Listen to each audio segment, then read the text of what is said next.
2028 युग परिवर्तन का समय है। ना जाने क्या क्या विषम परिस्थितियां पैदा होंगी, देश दुनिया में क्या क्या घटनाएं घटेंगी। और उस समय भाई और बहनों, भले हमारे सामने भी ऐसी नौबत क्यों ना आन पड़े, भूखमरी की, अकाल की, हमने किसी के आगे कटोरा लेके हाथ नहीं फैलाना। भले भूखे मर जाएंगे, समर्थ की शरण में है, भूखा मरने देगा नहीं। लेकिन हमारी परीक्षा होगी, परमात्मा हमारे सामने भी वो परिस्थितियां पैदा कर सकते हैं, उत्पन्न कर सकते हैं।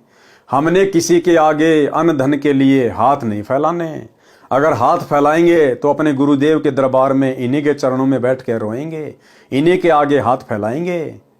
और इनके आगे कोई अनाज के लिए हाथ नहीं फैलाएंगे, नहीं, धन के लिए हाथ नहीं फैलाएंगे। केवल इनकी महिमा करेंगे, इनका गुणगान करेंगे, टाइम पे अपनी भक्ति करेंगे।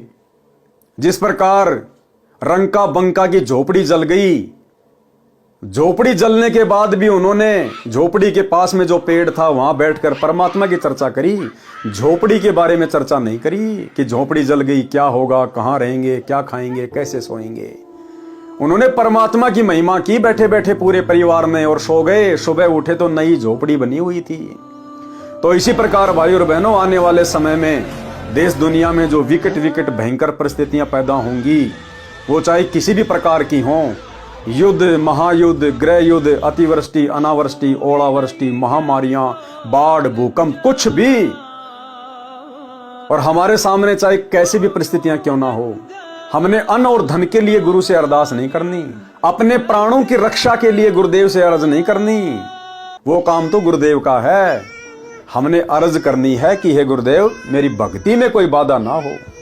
हे परमात्मा, मेरे तीनों समय की आरती में कोई बाधा उत्पन्न ना हो। हे परमात्मा, आपके सत्संग सुनने में कोई रोड़ा बीच में ना अड़ जाए।